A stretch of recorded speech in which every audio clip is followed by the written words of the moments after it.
My friend Connor and I decided we wanted to boom together at my parents' house. The plan was to buy the booms, go to the house, and just relax in the basement. This was, in retrospect, a terrible plan considering the effects I was soon to discover. We got to the apartment of our dealer. Another friend of ours was there. He suggested that instead of going back to my parents' house, we should stay with them at the apartment.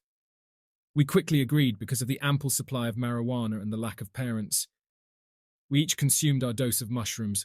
I washed mine down with a very large energy drink. I was nervous. This was my first experience with mushrooms, and I'm very sensitive to caffeine. My heart was racing before I felt any recognizable mushroom effects. I retreated to the porch for a cigarette and saw my first hallucination. We were on the second floor, and looking down on the sidewalk below, I saw a river of rainbow-coloured 2D diamonds trailing down towards the street and splashing into the gutter. My concentration then shifted to the voice of the tenant on the floor below us. He was talking on the phone to someone. I thought he was talking about us. This was the first onset of extreme paranoia which would characterize my experience that night. I was terrified that he was talking to the police and that we could expect helicopters, battering rams, and flashbangs any minute. I came inside to alert my companions. They assured me that all was well and that we were in no danger. This did not calm my fears. It had been about 45 minutes since ingestion and my stomach was cramping terribly. I went to the bathroom and went for a dump.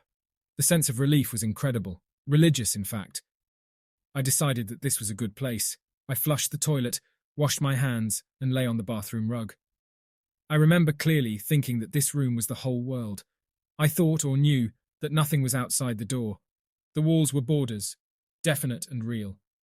I spent nearly a half hour here, until I heard a knock at the door. Not the bathroom door, mind you, but the door to the apartment.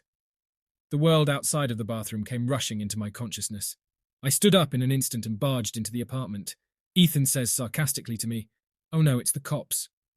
Sarcasm was, at that point, utterly lost on me. This new world, outside of the bathroom world, was totally real and dire. I knew that I needed to explain to the police that I had just received a revelation, that the knowledge which I held would end all war. I envisioned myself as a Christ figure. This last bit seems totally egotistic and inflated, but I did not hold the demarcation proudly. I just accepted it as an incredible fact. I opened the door and walked past two guys I knew from high school that were there to buy some mushrooms. They were the real source of the knocks on the door. But I was not convinced and started to look for the police. I jogged into the street yelling, "Police, hello, police, I'm here, we need to go." A helicopter was indeed overhead, and about 3 miles west, heading in the opposite direction, but I knew that it was here for me. I knew the world was circling me in acknowledgement of my internal discovery, that all life is circular and beautiful, and that all divisions were easily destroyed and negated. My friends followed me around trying to calm me down, explaining that nothing was going on and everything was all right. I knew everything was all right, but tried to explain to them my revelation.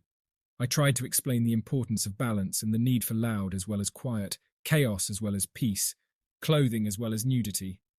To prove this final point, I disrobed completely. I was naked in an apartment complex parking lot at 9 p.m. I sprinted down the length of the parking lot towards a crossroad and jumped in front of a moving car and tried to open the driver's door.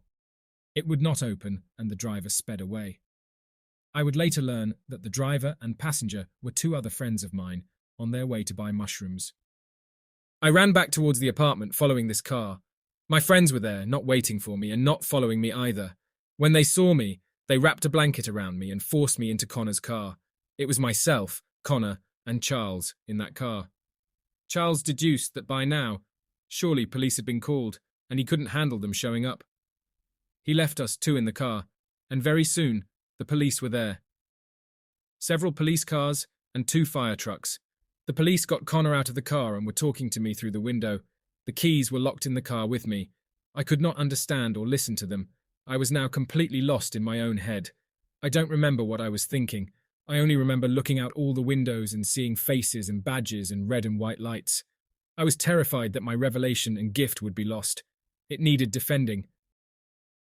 My memory here is very foggy. I remember closing my eyes and experiencing the body of language reducing itself smaller and smaller. I was experiencing this reduction with my entire mind and body. I experienced weightlessness and singularity. spirit and soul floating in black. I would later find out that while experiencing the details above, the paramedics had jimmied the lock on the car, and it took 4 police officers, whom I then took to the ground, to get me out of the car. I was sandwiched face down between 2 backboards and given a shot of Haldol, a pharmaceutical antipsychotic. My next memory is waking up in a hospital, with ankles and wrists tied to the bed. I look to my left and see a clock. It was 5 a.m. I heard a familiar voice say, "Do you know what's going on?"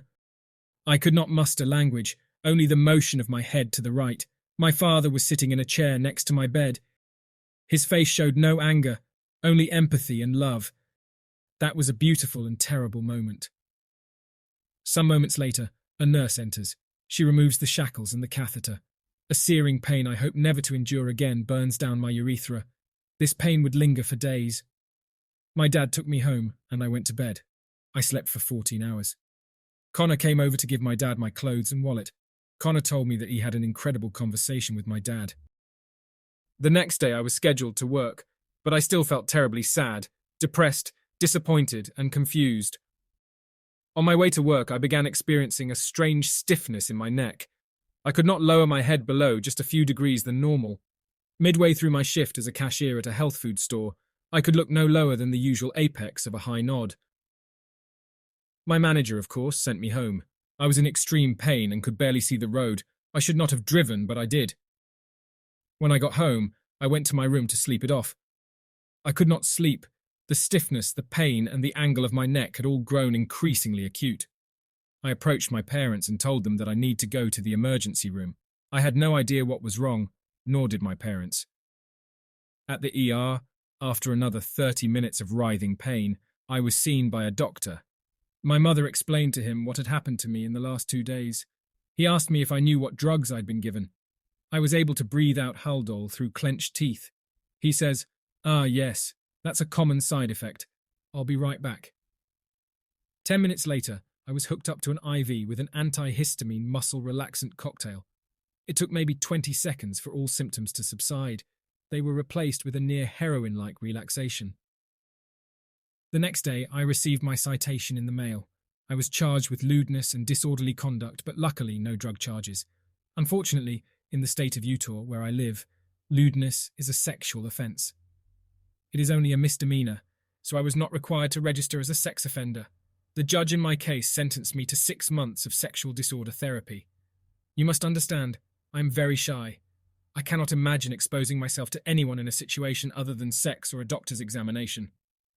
So I spent the next 6 months in 2 sessions a week, talking about sexual disorders that I simply did not have.